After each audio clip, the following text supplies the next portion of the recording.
সাধারণ ছাত্র জনতার ব্যানারে জঙ্গিরা যখন আশুলিয়া থানা আক্রমণ করলো তখন কি করবে? আপনি যদি পেনাল কোডের 96, 97, 99 ধারার দিকে যান, আপনি আত্মরক্ষার জন্য যা কিছু কৃত আপনি করতে পারবেন, সেগুলো কোনোটাই অপরাধ না। আমরা তো দেখেছি যে এই ছাত্র জনতা নামধারী জঙ্গিরা কিভাবে পুলিশদেরকে মেরে মেরে ঝুলিয়ে রেখেছে। মাঝখানে আমি একটু বলি, এই ভাঙারি ব্যবসায়ী যে সাক্ষ্য দিল সে কিন্তু একবারও বলে নাই যে কি জানি বলে ওরা শান্তিপূর্ণ মিছিল নিয়ে যাচ্ছিল। সরি, সে এটাই ন্যারেট করছে যে শান্তিপূর্ণ মিছিল নিয়ে যাচ্ছিল, খুবই পলিশড ল্যাঙ্গুয়েজে। বাট আমরা যেটা জানি সেটা হচ্ছে তারা শান্তিপূর্ণ মিছিল নিয়ে যাচ্ছিল না, তারা সরাসরি দেখেছি, তারা সরাসরি থানায় অ্যাটাক করছিল। হ্যাঁ হ্যাঁ, আমরা সেই ভিডিও ফুটেজ গুলো দেখেছি না। হ্যাঁ, এবং তারপরে দেখেন, তখন অলরেডি মাননীয় প্রধানমন্ত্রী ভারতে বসে নির্দেশনা দিয়েছেন, নাম্বার 1। নাম্বার 2, আপনি যদি চেইন অফ কমান্ড দেখেন, ওই থানার কোন অফিসারের কি সরাসরি যোগাযোগ করে মাননীয় প্রধানমন্ত্রীর নির্দেশ নেবার সুযোগ আছে কিনা? নাম্বার 2। নাম্বার 3, আপনার যেখানে পেনাল কোডের ধারাতেই আছে, উপধারাতেই আছে যে আপনি এরকম কোন পরিস্থিতিতে শুধু পুলিশ না, যে কোনো মানুষ আত্মরক্ষার চেয়ে যা কিছু করতে পারে সেটা অপরাধ নয়। তাহলে তার জন্য তো তার কারো মানে ঊর্ধ্বতন কর্তৃপক্ষ, তার মানে রিলেটেড একদম নিকটবর্তী, যে তারও কিন্তু পারমিশন নেবার কোনো প্রয়োজন নাই। আর এখানে যদি পারমিশন কারণ নিয়েই থাকে, তাহলে আইজিপি মহোদয়, তাকে আপনি 5 বছরের সাজা দিয়েছেন। আবার এটাও খুব ইন্টারেস্টিং, সাক্ষীর আসলে 5 বছরের সাজা হতে পারে কিনা। দেখেন, তার মানে কি, আমি আসলে আইনের ধারা সম্পর্কে এতটা এক্সপার্ট না, আপনি আমাদের কিছু ক্লিয়ারলি বলেন যে রাজসাক্ষী হইলেও মানে তার নির্দেশেই যদি হয়ে থাকে, রাজসাক্ষী মামুন সাহেব হয়েছেন, খুব ভালো কথা, তার কেন 5 বছরের সাজা হবে? তাইলে তার রাজসাক্ষী হয়ে প্রফিটটা কি হইলো? গিভ এন্ড টেক একটা ব্যাপার। রাজসাক্ষী মানে হচ্ছে গিভ এন্ড টেক একটা প্রসেস। প্লেন বাংলায় যেটাকে বলে, আইনের ভাষা বাদ দিলাম, নর্মাল মানুষের ভাষায় বললে রাজসাক্ষী মানে হচ্ছে গিভ এন্ড টেক একটা প্রসেস। তো সেই প্রসেসে যাওয়ার পরেও যদি তার 5 বছর জেল হয়, আপিলের সুযোগ রেখেছে। আর একটা বিষয় কি জানেন, যেটা আমরা কানে শুনেছি, যে রায়টা আমরা কানে শুনেছি, আপনি যদি রায়ের এরপরে কপি পান, আপনি দেখবেন যে সেই কানে শোনা রায়ের সাথে লিখিত রায়ের কোনো মিল নাই। এটা একটা গোপন তথ্য আমি আপনাকে দিচ্ছি। তারা কিছু জিনিস অলরেডি বদলে ফেলেছে। কি বদলে ফেলেছে? যেমন 5টি অভিযুক্ত, তার একটিতে মাননীয় প্রধানমন্ত্রী এবং স্বরাষ্ট্রমন্ত্রীর দ্বিতীয়টিতে মৃত্যুদণ্ড, আইজিপির 5 বছর। আর একটা আছে যেটা লিখিত দিয়েছে, সেটা হচ্ছে একটাতে ছিল যে স্বরাষ্ট্রমন্ত্রীর কিছুই ছিল না আর কি, মানে তার ব্যাপারে কোনো কিছু লেখা ছিল না, শুধু একজনের জন্য রায়, সেটা হচ্ছে আমাদের মাননীয় প্রধানমন্ত্রীর আমৃত্যু কারাদণ্ড। সেখানে আবার অ্যাড করেছে, সেখানে স্বরাষ্ট্রমন্ত্রীরও যাবজ্জীবন অ্যাড করেছে। এই হচ্ছে বিষয়। আর এটা হচ্ছে পঞ্চম অভিযোগ এটা করা হয়েছে। এগুলো আমরা পরে পাবো। পঞ্চম অভিযোগটা কিন্তু আপু আমার কাছে খুব হাস্যকর লাগছে, যে মুক্তিযোদ্ধার নাতিপুতিরা কোটা পাবে না, তো কি রাজাকারের নাতিপুতিরা পাবে?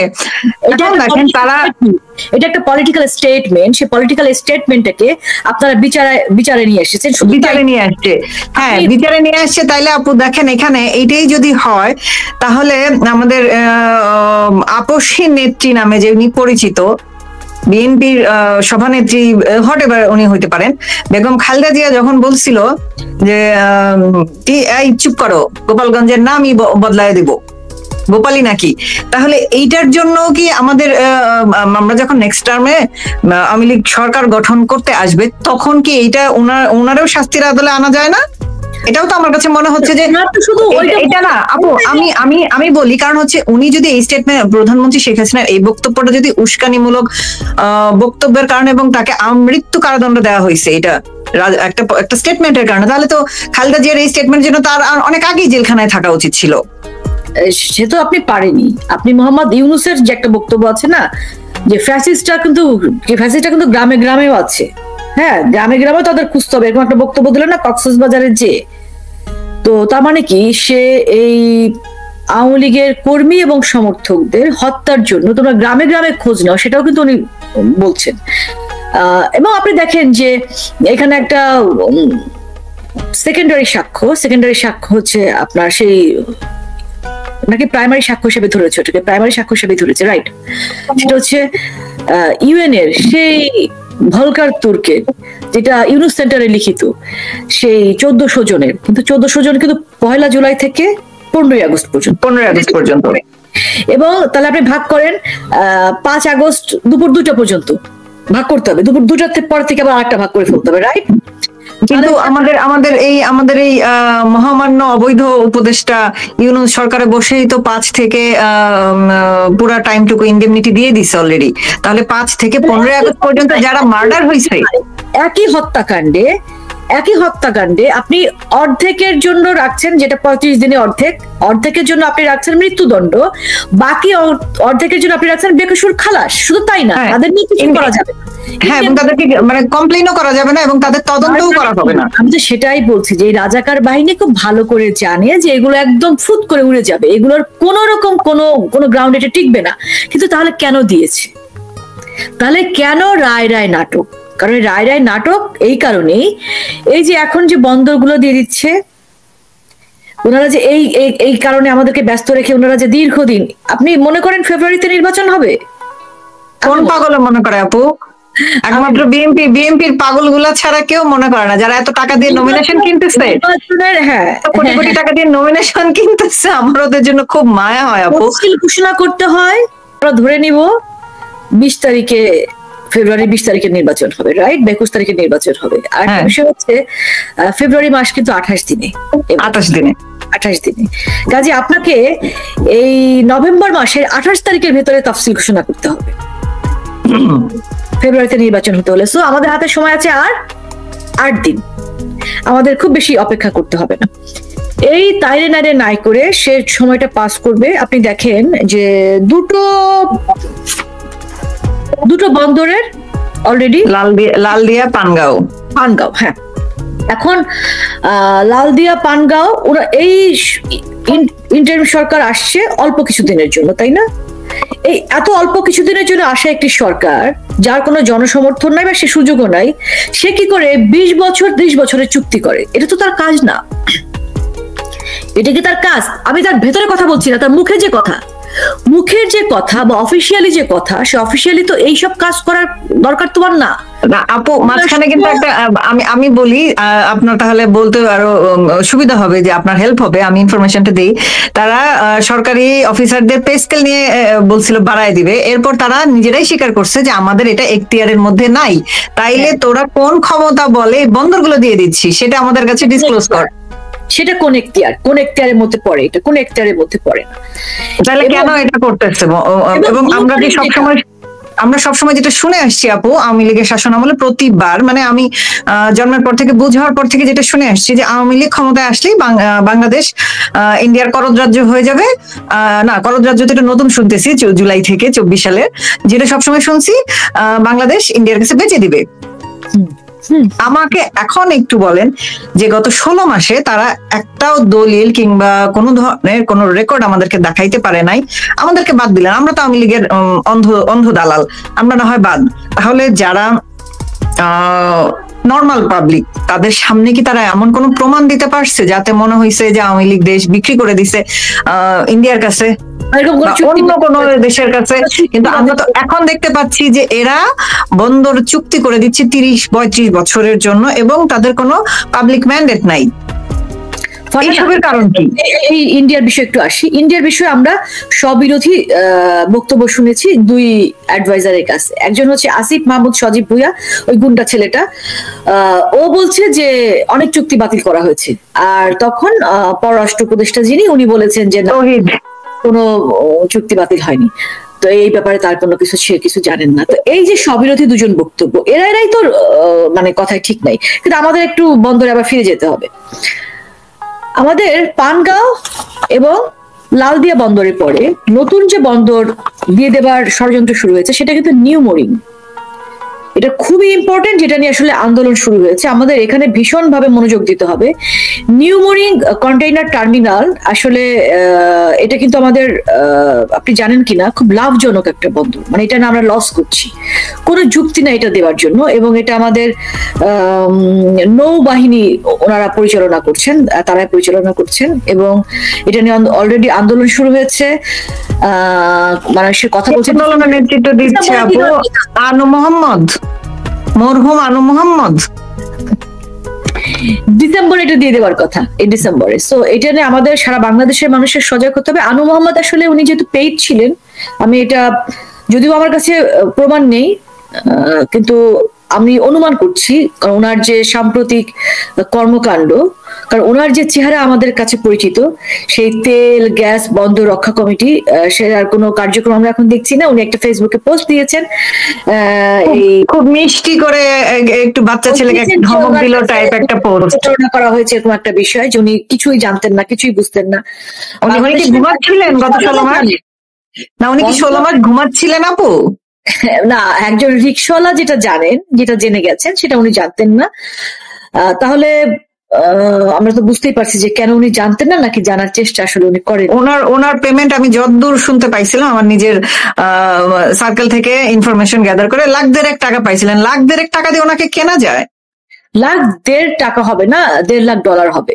অসম্ভব আপু, অসম্ভব। এত টাকা হইতেই পারে না। আমি $1,50,000 শুনছি স্পষ্ট। টাকাই ছিল, $1,50,000 হইতে পারে না আপু। কারণ তাই যদি হয়, $1,50,000 তাকে দেওয়া হয় নাই, সে অনেক সস্তা জিনিস। দেখেন, এই $1,50,000 লোভে সে গত 16 মাস কোনো কথা বলে নাই। পান গাও লাল দিয়া নিয়ে হালকা করে একটু বাচ্চা ছেলেকে একটা ধমক দিয়ে দিল, বাস, তার দায়িত্ব শেষ। এবং সে, আপনি লিখে রাখেন, আমি ছোট মানুষ হইতে পারি, বাট এই কথাটা true, next day Awami League সরকার যখন আসবে, সে আবার ফস করে উঠবে, তার যাবতীয় বিষ নিয়ে বিষ উগড়ায় দিবে। আওয়ামী লীগই সব বন্দর দিয়ে দিচ্ছে, সব কি জানি বলে নিউক্লিয়ার প্ল্যান্ট করে দেশ ধ্বংস করে ফেলতেছে, রূপপুর রামপাল সবকিছু দিয়ে দেশ ধ্বংস করে ফেলতেছে। তার যন্ত্রণায় মনে করেন নিউজ পেপারে ঢোকা যাইতো না, চ্যানেলে কোনো ঢোকা যাইতো না, তার বিপ্লবের চোটে। এখন দেখেন 16 মাসে ছোট্ট একটা ফেসবুক পোস্ট, বিনা কারণে ভয়েস সে করবে না। যদি আবার তাকে পেট্রোনাইজ করা হয়, আবার যদি তাকে ফান্ড দেওয়া হয়, তাহলে সে আওয়ামী লীগের এগেইনস্টে আবার ভয়েস করবে। ফান্ড ছাড়াই করবে আপু, কারণ এদের একমাত্র কাজ হচ্ছে লীগ বিরোধিতা। দায়িত্ব নিয়ে বলছি, উনি পয়সার বিনিময়ে কাজ করেছেন বিগত আওয়ামী লীগ সরকারের সময়, বাংলাদেশের বিরোধিতা করেছেন বা বাংলাদেশের যে কোনো ভালো কাজের বিরোধিতা করেছেন, এটা উনি পয়সার জন্যই করেছেন। এই পয়সাটা কোথা থেকে গিয়েছে সেটাও আমরা জানি। মার্কিন প্রেসিডেন্ট উনি নিজে বলেছেন, এবং এটা নিয়ে উনি উষ্মা প্রকাশও করেছেন, আমরা জানি। মানে বর্তমান প্রেসিডেন্ট যিনি, তো বিগত সরকার তাদের করেছে বা যা করেছে, এখন হচ্ছে আসলে আমাদের বাংলাদেশের মানুষ যারা, আমাদের দেশটা আমাদের, ধরেন আপনি আওয়ামী লীগকে সমর্থন নাই করতে পারেন, কিন্তু বাংলাদেশকে তো আপনি ভালোবাসেন, ওই দেশটা তো আপনার, ওই দেশটা তো আমার। তো দেশের খাতিরে, দেশের রক্ষার জন্য আমাদের দল মত নির্বিশেষে সবাইকে আমাদের একমত হতে হবে, একটা প্ল্যাটফর্মে দাঁড়াতে হবে। এমনকি যারা ভুল বুঝে তাদের সেই ষড়যন্ত্রের ফাঁদে পা দিয়েছিলেন, যারা আমরা একটু রাগ করে লালবদর বলি, তো তাদেরকে আসলে এগিয়ে আসতে হবে সবার আগে। তারা তো এখন কথা বলছে না আপু, তারা তো এখন রান্না বান্না, শপিং এবং এসব নিয়ে ব্যস্ত আপু। আমি তো আমার সার্কেল হয়তো ছোট, খুব ছোট, আমি কাউকে দেখছি না এইসব নিয়ে। তারা গল্পের বই পড়ছে, বিদেশ কিভাবে সহজে যাওয়া যায় এইসব প্ল্যান করছে। লজ্জা পাচ্ছে, আমি বলি তারা আসলে কেন লজ্জা পাচ্ছে আপু? নিজের দেশে আপনার বাবা মাকে নিয়ে, দেশ তো মায়ের মতো। আমার ভুল মানুষ মাত্রই করতে পারে, আর যেহেতু আপনারা যারা আছেন সবাই তো পলিটিক্যালি কনসিয়াস ছিলেন না, তো সেই ভুলটাকে আমি কিন্তু, যেমন আমি লালবদর টদর কম বলি, কারণ আমার কাছে মনে হয়েছে যে সবাই তো আসলে মানে রাজনৈতিক সচেতন থাকেন না, এত কিছু বোঝেন না, ভুল করে ফেলেছেন, সে ভুল শুদ্ধ বোঝায়। হইতেই পারে, তো ভুল শুদ্ধ আপনারা আগায় আসেন, আগায় এসে দেশটাকে বাঁচান। বাট তারা তো সেটা করতেছে না আপু। তারা আছে, ওই যে বললাম, রান্না বান্না করতেছে, ঘুরে বেড়াচ্ছে, ট্যুর দিচ্ছে, শপিং করছে, এইসব নিয়ে ব্যস্ত। এখন তো তারা পলিটিক্যাল কোনো পোস্ট দিতে রাজি না। বলি আমি একটা বিষয়, যখন তারা আবার পক্ষে কথা বলে, তখন আবার আমাদের অনেকেই ধরেন কমেন্ট করতে থাকে, এতদিন পরে তুমি আসছো, তুমি তো লালবদর ছিলা। সো এখান থেকেও আমাদের একটু ম্যাচিউর আচরণ করতে না আপু, এটা যদি কেউ বলেও থাকে তাকে তাহলে বুঝতে হবে যে তাদের ইম্যাচিওর আচরণের জন্যই আজকে দেশের এই অবস্থা। সেই ক্ষোভটা সে প্রকাশ করবে না? না, সেটাই অবশ্যই তাদের ইম্যাচিওর। আপনি বলেন, এই যে ইম্যাচিওর আচরণটার জন্য আমাদের আওয়ামী লীগের কত অসংখ্য মানুষজন মার্ডার হয়ে গেছে। যাদের ঘরবাড়ি পুড়ে গেছে সেটা বাদ দিলাম, ঘরবাড়ি একদিন তৈরি হবে। যাদের জীবন চলে গেছে, ওদের জীবনটা কই থেকে ফিরে আসবে আপু? শুধু কি আওয়ামী লীগ, সাধারণ মানুষের যায়নি? জুলাই আগস্টের ষড়যন্ত্রে যারা মারা গিয়েছে, যদি 1400 জনে আমি ধরি, এই 1400 জনকে কারা মেরেছে? তারা তো সেটা চায় না। তারা তো না আপু, তারা এখনো সেটার জন্য প্রধানমন্ত্রী শেখ হাসিনাকে দায়ী করে যাচ্ছে। আমি একটা কেস বলি আপু, আমি একটা কেস বলি। একটা মেয়ে, নাম সম্ভবত তানহা নামের একটা মেয়ে ছিল, সে 5 তারিখ বিজয় মিছিল করে নিজের ঘরে ফিরছে সন্ধ্যার পরে, আসর অথবা মাগরিবের পরে, তার বাবার বক্তব্য এটা। ফেরার পরে তার ড্রয়িং রুমে বসেছিল, একটা গুলি আসছে কয়েকটা 2-4 তলা বাড়ি তার ড্রয়িং রুমটা, এবং গ্রাউন্ড লেভেলে না, কয়েকতলা উপরে। ড্রয়িং রুমে বসে মাথায় গুলি খেয়ে মারা গেছে। সেই বাবা বলতেছে শেখ হাসিনার বিচার চাই। স্টিল না, আমি এটা কালকের ভিডিও দেখছি, বিবিসি বাংলায় এই ভিডিওটা আসছে। আপনি আমাকে বলেন, 5 তারিখ যে ভিডিও মিছিল করে বাসায় ঢুকছে, তার মেয়ে মারা গেছে, সে শেখ হাসিনাকে দায়ী করতেছে কোন আক্কেলে? তার বয়স মিনিমাম 60, ওই লোকের বয়স মিনিমাম 60। বাংলাদেশে এখন কারো সত্য কথা বলার, যারা ল্যান্ডে বাস করেন, বাংলাদেশের ল্যান্ডে যারা ভূমিতে যারা আছেন, তাদের জন্য ভেরি টাফ সত্য কথাটা বলা। তাহলে আমরা শুনে আসছি গত 16 বছর প্রধানমন্ত্রী শেখ হাসিনার আমলে বাক স্বাধীনতা ছিল না, এখন তো বাক স্বাধীনতা ফিরে আসছে, আম্পার ফলন হচ্ছে বাক স্বাধীনতার, যার ফলে মঞ্জুরুল হক পান্না, যিনি জুলাই আগস্টে ষড়যন্ত্রে ভুল বুঝে পা দিয়েছিলেন, মানে শেখ হাসিনা সরকার, আওয়ামী লীগ সরকারের বিরুদ্ধে কাজ করেছেন, তিনিও কিন্তু মুক্তিযুদ্ধ নিয়ে একটা সেমিনার করতে যেই গ্রেফতার হয়েছেন। হাফিজুর রহমান কার্জন, লতিফ সিদ্দিকী আওয়ামী লীগ থেকে বহু আগে বহিষ্কৃত, তাদের সবাইকে গ্রেফতার করা হয়েছে। কাজে আওয়ামী লীগ না তো, যে বাক স্বাধীনতার বাম্পার ফলনের একটা মানে চিত্র আমি আপনাদের সামনে তুলে ধরলাম। এবং যেই কথা বলবেন, কারণ অনেকেই অনেক তথ্য আমাদের কাছে পাঠায়, বলে যে আপা এখানে তো আমরা কথা বলতে পারছি না, সো আপনি যদি একটু দেন। ফেসবুকে পোস্ট দেওয়ার ক্ষমতা কারো নেই, কেউ তো বাড়ি, আওয়ামী লীগের নেতা কর্মীরা তো বাড়িতেই থাকতে পারছে না। সাধারণ মানুষ যারা, তারা যে একটা সত্য কথা বলবে, সে উপায় কি কারো আছে নাকি? তাহলে যে বললেন, এই লাল বদররা যখন দেশ নিয়ে কথা বলতে চায়, তখন যারা উষ্মা প্রকাশ করে, ক্ষোভটা উগড়ায় দেয়, তাদের ক্ষোভটা কেন আপনি বলতেছেন না করে? মানুষ কতক্ষণ মুখে চেপে রাখবে? আমি এই কারণে বলছি, তাদেরও তো এটা মানায় নিতে হবে যে আমার ভুল, ইগোটা সাইডে রেখে স্বীকার করতে হবে যে আমার ভুলের জন্য আমরা সমবেতভাবে সাফার করতেছি, সো লেটস অ্যাডমিট দিস। তারা তো এটা করে না, তারা উল্টা বলে আমরা আসছিলাম, আমাদের খেলায় নিচ্ছ না, তোমাদের সাথে আর খেলবোই না। না, অনেকে বলছে যে না, আমি দেখেছি যে তারা বলেছে যে আমরা ভুল করেছিলাম, এবং তারা অনেক অ্যাক্টিভ, এখন কাজ করার চেষ্টা করছেন, এবং শুধু যে সোশ্যাল মিডিয়াতে লিখছেন তা না, বিভিন্ন প্ল্যাটফর্মে যাচ্ছেন সেখানে। আমি আজকে এবং অনেকে বলে থাকেন যে সবাই যদি ভুল বুঝে সঠিক রাস্তায় ফিরে এসেই থাকেন, তাহলে তারা কেন আওয়ামী লীগের হয়ে পক্ষ হয়ে এবং শেখ হাসিনাকে দেশে ফেরানোর পক্ষ নিয়ে রাস্তায় নামছেন না? এই যে আওয়ামী লীগের পক্ষ, সবাই আওয়ামী লীগ করবেন না, আওয়ামী লীগের আওয়ামী লীগ করবে না, সবাই আওয়ামী লীগ করবে না, পক্ষে থাকেন। জাস্ট আমি কি বলছি, একটা নির্দিষ্ট উদ্দেশ্যে এক প্ল্যাটফর্মে দাঁড়ানো। আওয়ামী লীগ হয়ে না, সবাই আওয়ামী লীগ কেন করবে? 16 বছর সবাই অনেক আওয়ামী লীগ করছে আপু, এখন আর দরকার নাই। আবার একটু আসি, জুলাই আগস্টে আপনি একজনের যে মেয়েটার নাম বললেন যে বাসায় এসে জাস্ট হয়েছে, সে তারপরে মারা গিয়েছে। আপনি দেখেন, জুলাই আগস্টের এই জঙ্গি হামলায় যদি আওয়ামী লীগ তাদের প্রতিপক্ষকে ভ্যানিশ করবার জন্য, মানে আন্দোলনটাকে দমানোর জন্য কাউকে হত্যা করে, আমি তর্কের খাতিরে ধরছি, কাকে হত্যা করবে? যে এইখানে অ্যাক্টিভ রোল প্লে করছে, রাইট? আচ্ছা, কোন সমন্বয়ক মারা যায় নাই না, কেউ যায় নাই। শিশু মারা যাবে কেন ঘরের মধ্যে বসে থেকে? 5 তলায়, তাও 5 তলায়, 4 তলায়, 6 তলায়। এবং এবং এবং এবং আপনি খেয়াল করছেন আপু, আপনি খেয়াল করছেন যে সাধারণ জনতা মারা যাবে কেন? কারণ সাধারণ জনতাদের মেরে ফেলা হয়েছে। কেন মেরে ফেলা হয়েছে? যাতে এই যে আন্দোলনের স্পিরিট, এটা ছড়িয়ে পড়ে সব জায়গায়, সাধারণ জনগণের ইমোশনটাকে অ্যাড করা যায়, অ্যাড করে দ্রুততম সময়ে পাকিস্তান বাহিনী, জঙ্গি বাহিনী, তাদের যে উদ্দেশ্য সেটা সিদ্ধি লাভ করে। রাইট রাইট নাহলে আমি আমি আমি কাকে মারবো? আমি আমার প্রতিপক্ষকে মারবো। হ্যাঁ, আমি তো ফারহানা ইন্দ্রাকে মারবো না। ফারহানা ইন্দ্রাকে মেরে তো আমার লাভ নাই, ও তো আমার, রাইট? আমি তর্কের খাতিরে ধরছি, আমার সাথে কাউকে মারতে হয়। আমার কথাও সেটা, আমি যদি জনগণের প্রধানমন্ত্রী হয়ে থাকতে চাই, আমি কেন সাধারণ জনগণকে মারবো? এবং এই জিনিসটা কেন ওরা বুঝতে পারে না? যে কোটা আন্দোলনের প্রথম হলো, কোটা আন্দোলনের আগে হয়েছে, 18 সালে হয়েছে, নিরাপদ আন্দোলন হয়েছে, তখন কাউকে মারা গেছে, কেউ মেরেছে না? মারা ট্রাই হয়েছে আপু, ভেতরে ভেতরে আমরা যেটা জানি যে মারা ট্রাই হয়েছে, কিন্তু কেউ মরে নাই, সাকসেস পায়নি। আবু সাইদ আত্মহত্যা করেছে, আবু সাইদ তো জানতো। আবু সাইদ আমরা সবাই দেখলাম যে আবু সাইদকে বুকে গুলি মারা হচ্ছে, অথচ এক ফোঁটা রক্ত বের হলো না। আপনার বুকে গুলি করা হয় নাই, আপনি হয়তো ফুটেজটা ভালো মতো খেয়াল করেন নাই। 16 জুলাইয়ের যে ফুটেজ, আমরা ক্লিয়ার ফুটেজ, আর কোথাও কিন্তু পুলিশ যতগুলো মার্ডার হয়েছে কোথাও কিন্তু ক্লিয়ার ফুটেজ নাই। আবু সাইদের ক্লিয়ার ফুটেজ নানান অ্যাঙ্গেল থেকে আমরা পাইছি। এটা যে প্রি প্ল্যান্ড, এতেই তো বোঝা যাওয়ার কথা, নাহলে কি করে জানলো যে আবু সাইদই মরবে? না, এবং আবু সাইদকে রাবার বুলেট দেওয়া হয়েছে পায়ে, সেটাই তো বলছি, কোথাও না, যেখানে হোক সারা শরীরে কোথাও কিন্তু রক্ত, ব্লাড নাই, ব্লাড নাই। বাবা যখন সাক্ষী দিতে গিয়েছে এই আইসিটি নামের ক্যাঙ্গারু আদালতে, তখন সে সাক্ষ্যতে বলেছে সে যখন তার ছেলেকে গোসল করাতে যাচ্ছিলেন তখন দেখেছেন যে মাথার পেছন দিয়ে রক্ত। এবং আবু সাইদকে যে এই যে রাবার বুলেট ছোড়া হলো, এরপরে 2 ঘন্টা থেকে 6 ঘন্টা আবু সাইদের কোনো খবর নাই, তার কোথায় আছে কেউ জানে না, এবং তাকে সে মারা গেল মাথার পেছনের বুলেটের আঘাতে, রক্তক্ষরণে।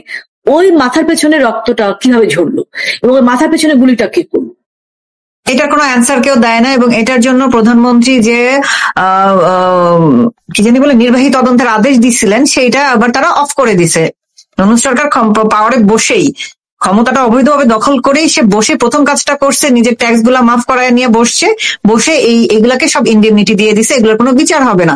কিন্তু সেই বিচারে আবার শেখ হাসিনাকে, প্রধানমন্ত্রী শেখ হাসিনার আবার ফাঁকি দিচ্ছে। হ্যাঁ, ঘটনাটা মানে খুবই হাস্যকর। আপনি যেটা বললেন যে কি বলে এটাকে, আবু সাইদকে রাবার বুলেট ছোড়া হইলো পায়ে, সে লাফায় লাফায় দেখলাম পড়ে গেল, বুকে গুলি করলে। প্রথম কথা হচ্ছে লজিক্যালি যদি আপনি বলেন যে, আপনি এই যে বললেন যে সাধারণ জনগণ মারা গেছে, 5 তলায় বারান্দার প্যারালাল গ্রিল ছিদ্র করে মাথায় ঢুকছে, যদি ওপর থেকে বা নিচ থেকে গুলি করে এটা অ্যাঙ্গেল অনুযায়ী যাবে, এরকম প্যারালাল হবে না। তার মানে হচ্ছে সেম লেভেলে থেকে কেউ স্নাইপিং করছে। এই জিনিসটা বাঙালি জাতির মাথায় কেন ঢুকলো না? এবং এই যে স্নাইপিং 7.62 বোরের যে বুলেট, এইটা তো পুলিশের হাতে ছিল না। না, আমরা ফেসবুকে কয়েকজন এক্স আর্মি সদস্যকে দেখতে পাই যারা প্রাউডলি ফেসবুকে পোস্ট দিয়ে বেড়াচ্ছে যে হ্যাঁ, ওর আসল নাম হচ্ছে ক্যাপ্টেন নাসির, ওটা হচ্ছে তার ফেসবুক নেম, তার আসল নাম ক্যাপ্টেন নাসির। সে জুলাই আগস্টে যা করছে সেটা পাবলিকলি পোস্ট দিচ্ছে, যে জুলাই আগস্টে যা টার্গেট পাইছি, আজকে এই যে 13 নভেম্বর আমাদের লকডাউন কর্মসূচির সময় সে বলছে রাস্তায় ঘুরতেছি, টার্গেট পাচ্ছি না, আগের বার টার্গেট পাইছি মানে। এবং এই টার্গেট স্নাইপার, টার্গেট শুটার আমরা দেখতে পাইছি যে আমাদের সার্জিস আলম সম্ভবত ওনার নাম, আমার মুখ দিয়ে শুদ্ধ নামগুলো আসে না, সরি। তো সার্জিস আলমের সাথে সে প্রোটোকল অফিসার টাইপ অ্যাটিটিউড করে, তারপর হচ্ছে হাসনাত আব্দুল্লাহর সাথে সে থাকে, নাহিদের সাথে, মানে এই টপ টায়ারের লোকজনের সাথে সে ঘুরে বেড়ায় এবং সে প্রাউডলি বলে বেড়ায় যে সে স্নাইপিং করছে। তাহলে আপনি বলেন, এবং তারপরেও কেন এই জাতির লোকজন এটা মেনে নিচ্ছে যে এই মার্ডার গুলো নির্দেশ বা শেখ হাসিনা বা প্রধানমন্ত্রী আওয়ামী লীগের হাতে বা পুলিশের হাতে এগুলো হয়েছে? এই জিনিসটা কেন তারা বিশ্বাস করে? এই অদ্ভুত গাঁজাখড়ি গল্পটা কেন তাদের মানে সমস্যা হচ্ছে না? অনেকেই, সবাই বিশ্বাস করে তা না, অনেকেই বুঝতে পারছে যে ঘটনা কি হয়েছে, তখন তাৎক্ষণিক বুঝতে পারিনি। তাৎক্ষণিক আমি তো দেশে ছিলাম, মানে আমরা সবাই কিন্তু যে কি হচ্ছে মানে একটা, মানে এটা কিভাবে হবে, এটা কিভাবে সম্ভব, এরকম একটা ব্যাপার হচ্ছিল, কারণ ধরা যাচ্ছিল না। ওই যে মেটিকুলাস ডিজাইনের পার্ট ছিল তো, মানে এত ব্যাপকভাবে তারা ডিজাইনটা সাজিয়েছে যে, এবং এত মানুষ ইনভলভ ছিল, এতক্ষণই ইনভলভ ছিল এটার সাথে, যার ফলে আমরা আসলে ধরতে পারি নাই, সরকারও ধরতে পারে নাই। যদি আপনি ব্যর্থতার দায় বলেন তাহলে অবশ্যই সেটা তো আমাদের, আমি ব্যর্থতার দায় ধরবো কি না, তার চেয়ে বড় কথা হচ্ছে সরকার কিন্তু বলার চেষ্টা করছে, কিন্তু তারা আমাদের সরকারের পক্ষ থেকে সবসময় এটা বলার চেষ্টা করা হয়েছে যে এটার পেছনে কিন্তু জামাত শিবির। এখন যে আমরা যেটা পাবলিকলি দেখতে পাই, জামাত শিবির নানান প্ল্যাটফর্মে বলে বেড়াচ্ছে আমাদের টার্গেট ছিল শেখ হাসিনাকে খুন করা, শেখ হাসিনাকে ক্ষমতা থেকে নামায় ফেলা। আমরা ওপেন টক শোতে বলছে, হ্যাঁ ওপেনলি বলতেছে, এবং প্রত্যেকটা প্রাউডলি যে অনেক মানে পৃথিবী ভবন ভেঙেছি, মানে ক্রেডিট যেন কেউ না নিতে পারে, ক্রেডিট যেন সিরাজগঞ্জের বিএনপির একজন নেতা বলছে যে সিরাজগঞ্জের থানা আমরা পোড়াই দিছি। হ্যাঁ, কি নাইস, মানে কি প্রাউড, রাইট? কি প্রাউডলি তারা সেটা পাবলিকলি এসে বলতেছে। তারপরও এই সাক্ষ্যগুলো আসছে না, প্রাউডলি আমি খুন করেছি এটা একজন বলছে, এবং তাকে খুনি হিসাবে আইসিটি আদালতে হাজির করা হচ্ছে না। আপনি দেখেন, এবং তার পুরো বক্তব্য টেলিভিশন টক শো কিন্তু আমলে আনা হচ্ছে না। সো এগুলো বাদ দেন, এই আইসিটি এবং এই ক্যাঙ্গারু কোর্টের রায় নিয়ে তারপর এরা খুশিতে লাফাচ্ছে, এবং তাদের খুশিটা আমার কাছে মনে হচ্ছে কি যতটা না খুশি তার চেয়ে বেশি তারা দেখানোর চেষ্টা করতেছে, মানে সামথিং বিগ দে আর হাইডিং, জোর করে দেখাচ্ছে আমার কাছে যেটা মনে হচ্ছে। কারণ তাদের কাছে তো এখন ছাত্র জনতা পাবলিকলি ইনভলভ নাই, যেটাকে তারা সো কল্ড আমরা যেটাকে জানি শিবির, তারা তো ছাত্র জনতার নাম ব্যানার দিয়ে সেই কাজ করে বেড়াইছে। যেমন ডিসি মাসুদ গতকাল ফোনে বলে ফেলছে যে স্যার এরা তো সব শিবির, কি করব। হ্যাঁ, মানে যেহেতু প্রথম ভেবেছে ছাত্র জনতা বলে চালায় দেওয়ার কোনো, হ্যাঁ, কিন্তু যখন পরিচয় পাইছে এরা শিবির, তখন বলছে এদের তো অন্যভাবে ডিসমেন্টেল করতে হবে। হ্যাঁ, ওটা রেকর্ড করে ফেলেছে আমরা লোকজন। হ্যাঁ, এখন আজকে দেখলাম সে ব্যাখ্যা দিতে আসছে, আমি আসলে এইভাবে বলতে চাই নাই, আমি আসলে কানের পেছন দিয়ে ভাত খাচ্ছিলাম, সামনে দিয়ে খাচ্ছিলাম না। পুরো ভিডিওটা দেখলাম, উনি বলছেন যে কেউ যে রেকর্ড করে ফেলবে এটা তো সে বুঝে নাই, বেচারাটা বিব্রত অবস্থায় পড়েছে, আমরা তার জন্য সরি ফিল করছি। আচ্ছা আপু, এই ক্যাঙ্গারু কোর্টের এই রায়টা কি আওয়ামী লীগের ভাবমূর্তি ইন্টারন্যাশনালি কোনো ইফেক্ট ফেলবে, আপনার কি মনে হয়? ও নো, আমি জাস্ট পাত্তাও দিচ্ছি না, সবাই জানে। আমি মানে এটাকে পাত্তা দেবার কোনো কারণই নাই, কোনো সুযোগও নাই। এটাকে আমলে নিলেই বরং একে সম্মানিত করা হবে। সো আমরা মনে হয় ওরা যা মন চায় যতবার খুশি ফাঁসি দেখ, যারে মন চায় ফাঁসি দেখ, চালে ফারহান আপনাকে দেখ, আমাকেও ফাঁসি দেখ, আমরা সবাই সে ফাঁসি মাথা পেতে নিব। তারপর আমাদের এখন একমাত্র কনসার্ন হচ্ছে আমাদের বাংলাদেশটাকে উদ্ধার করতে হবে, এবং তার জন্য উনি আমাকে যদি 20 বার ফাঁসি দেয় আমাকে, আমিও সেই ফাঁসি নিতে রাজি আছি। সেটা কার্যকর কবে হবে সেটা পরে দেখা যাবে। তো তারা তো খুশিতে খুব বগল বাজাচ্ছে যে ফাঁসির রায় দিয়ে ফেলছি, মানে এবং আপনি যেসব আইনি রহমানকে, জাতির পিতা বঙ্গবন্ধু শেখ মুজিবুর রহমানকে পাকিস্তানের সামরিক আদালত 4 ডিসেম্বর 1971 সালে ওনার ফাঁসির রায় ঘোষণা হয়েছিল, এবং কারাগারের সামনেই ওনার কবর করা হয়েছিল। হ্যাঁ, তো উনি 10ই জানুয়ারি বাংলাদেশে, তার প্রতিষ্ঠিত বাংলাদেশে জাতির পিতা হয়ে ফুলেল শুভেচ্ছায় ফিরে এসেছিলেন। কাজেই আমি নিশ্চিত জানি, আমি বিশ্বাস করি, এবং দেশের মানুষ আপনারাও বিশ্বাস করতে শুরু করেন, মাননীয় প্রধানমন্ত্রী, আমাদের প্রাণপ্রিয় নেত্রী জননেত্রী শেখ হাসিনা বাংলাদেশে আমাদের উদ্ধার কর্মী হিসেবে, উদ্ধার করার জন্য আমাদের ত্রাতা হিসেবে আবার ফিরে আসবেন, এবং যত দ্রুত আমরা সেই ফিল্ডটা তৈরি করতে পারবো, প্লটটা তৈরি করতে পারবো, কারণ প্লটটা ফিল্ডটা আমাদেরকে তৈরি করতে হবে। আমি চাই না, আমি ট্রুলি বলি, আমি সবসময় এটা বলি যে আমি চাই না প্রধানমন্ত্রী এত দ্রুত ফিরে আসুন, কারণ বঙ্গবন্ধু যে জাতিকে 9 মাসে স্বাধীনতা এনে দিচ্ছেন, সেই জাতি স্বাধীনতার মর্যাদা রাখে নাই। তাদের কাছে মনে হয়েছে যে আমরা পাকিস্তান আমলে ভালো ছিলাম, বঙ্গবন্ধু এই শেখ মুজিব লোকটা আমাদের এই পাকিস্তান থেকে আলাদা করে আমাদের বুক ভেঙে ফেলছে।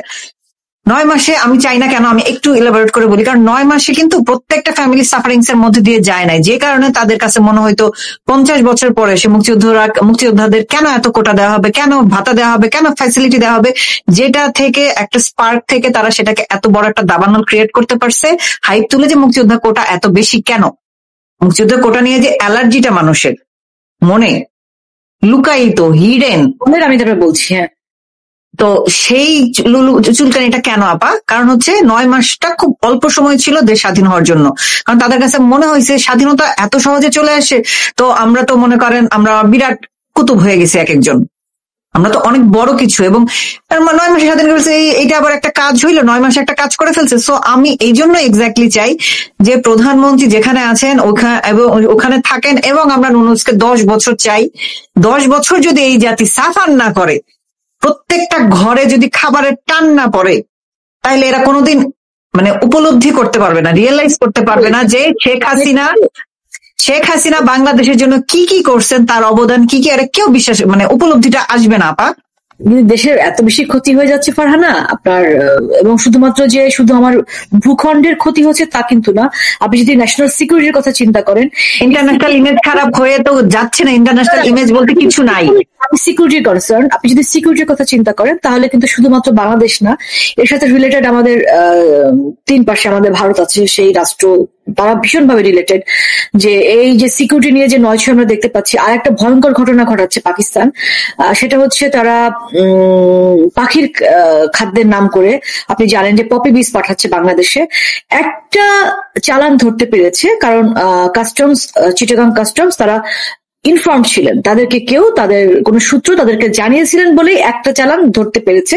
সেখানে 25 টন আপনার পপি বীজ দিয়ে কি করে আমরা জানি যে এটা অঙ্কুরোদ্গম পপি বীজ, এটা দিয়ে চাষাবাদ করে যে পপি আফিম হয়, আফিম থেকে হেরোইন হবে, প্যাথেডিন, মরফিন, এলএসডি সব হবে, নানা ধরনের মাদক তৈরি হবে, এবং এটা বাংলাদেশেই হচ্ছে। এবং কি ভয়ঙ্কর কথা, আপনি প্রথমে বাংলাদেশের আমাদের যারা ছাত্র তরুণ প্রজন্ম, এরা একটু ইমোশনাল থাকে, এরা দেশপ্রেমিক থাকে, ভীষণ ইমোশনাল থাকে, এবং যার ফলে এদেরকে মোটিভেটেড করা খুব ইজি, এরা অনেস্ট থাকে। এদেরকে হাতে প্রথম অস্ত্র তুলে দিয়েছেন আপনি। প্রথমে তো আপনি কোটা সব তারা নিয়ে নিচ্ছে, তোমরা বঞ্চিত হচ্ছ, এটা বলে তাদের ভেতরে একটা ক্ষোভ আপনি জাগিয়ে তুলেছেন। সে ক্ষোভটাকে প্রশমিত করবার জন্য তার হাতে দিয়েছেন অস্ত্র, আপনি বইটা কেড়ে নিয়েছেন। এবং এই বয়সী বাচ্চারা অবশ্য একটু ইম্যাচিউরও থাকে কিন্তু, রাইট, ইমোশনটা অনেক বেশি কাজ করে। সে আপনি তার ফলাফলে দেখেছেন যে বই হাত থেকে সরে যে অস্ত্র আসার ফলে তার ফলাফলটা কি হয়েছে। প্লাস তার ভিতরে একটা তুমি একটা কিছু, এই বয়সী বাচ্চারা তো এমনিতেই, আমরা নিজেরা তো ছিলাম ওই বয়সে, এমনিতে আমাদেরকে একটা কিছু মনে হতো, এর মধ্যে যদি আবার পাই একটা বাতাস, তাহলে তো বুঝতেই পারছেন। ওরা যা করতে চাপা, আমরা এই বয়সে যদি এরকম আগাম কোকাম করতাম, বাসা থেকে পিটায় লাশ বানায় ফেলাইতো। আর ওরা ওপেনে যেরকম চান্দাবাজি, ধান্দাবাজি আর যেসব করে বেড়াইতেছে, এদের কি বাবা বানাই? চান্দাবাজি এদের কি বাবা বানাই? ফারহানা, চাঁদাবাজি সবাই করছে না, আমি সেই শ্রেণীর কথা বলছি যারা চাঁদাবাজি করছে না, যারা ভালোবাসার দেশকে ভালোবাসার টানেই জুলাই আগস্টের আন্দোলনে শরিক হয়েছিল ভুল বুঝে, এবং পরবর্তীতে তাদেরকে দিয়ে তাদের শিক্ষকদেরকে অসম্মান করা হয়েছে। এই যে অসম্মানিত হচ্ছে, বয়সটাই এমন, বোঝে নাই, বিদ্রোহটা অনেক বেশি কাজ করেছে তাদের ভেতরে, সেই দাবানলকে জ্বালিয়ে দিয়ে। আজকে এই গোষ্ঠীকে কিন্তু টার্গেট করে পপি বীজ টানা হচ্ছে, তাদেরকে মাদকাসক্ত করে দেওয়া হচ্ছে। দেখেন, মাদ্রাসা ছাত্ররা কিন্তু এর মধ্যে ইনভলভ না। এই মাদক কারা গ্রহণ করবে? এই আমার জেনারেল এডুকেশনের ছেলেমেয়েরা করবে। শিক্ষকদেরকে কারা অসম্মানিত করেছে? এই জেনারেল এডুকেশনের ছেলেমেয়েরা করেছে। আপনি তাদেরকে, এই গোষ্ঠীটাকে আপনি নিঃশেষ করে দিচ্ছেন, ধ্বংস করে দিচ্ছেন। তাহলে কি বাংলাদেশটাকে আপনারা কি শরিয়া আইনের দিকে নিয়ে যাচ্ছেন? মানে জামাত বা এই নামধারী যে বাকি 7 সংগঠন আছে, তারাও তো আসলে আলটিমেটলি ওগুলো জামাতেরই সাইড চিক আর কি।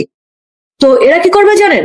যদি দেশটায় শরিয়া আইন চালু করতে পারে তাহলে তো পারলো, তারা ফুল সাকসেস। আর যদি না পারে, তাহলে সেই 1971-এর 14ই ডিসেম্বরের মতো বুদ্ধিজীবী হত্যার মতো করে আমাদের তরুণ প্রজন্মকে একদম, আমি গুলি করে মারলাম না, আমি মাদকাসক্ত করে মেরে দিলাম, হাতে মারলাম না ভাতে মারলাম টাইপ ব্যাপার। আপনি আপনার বাংলাদেশ মুখ থুবড়ে যাবে। আপনার শক্তি কি? আমি কিন্তু এখন আর শক্তি নাই, আমার বয়স তো 45 আপ।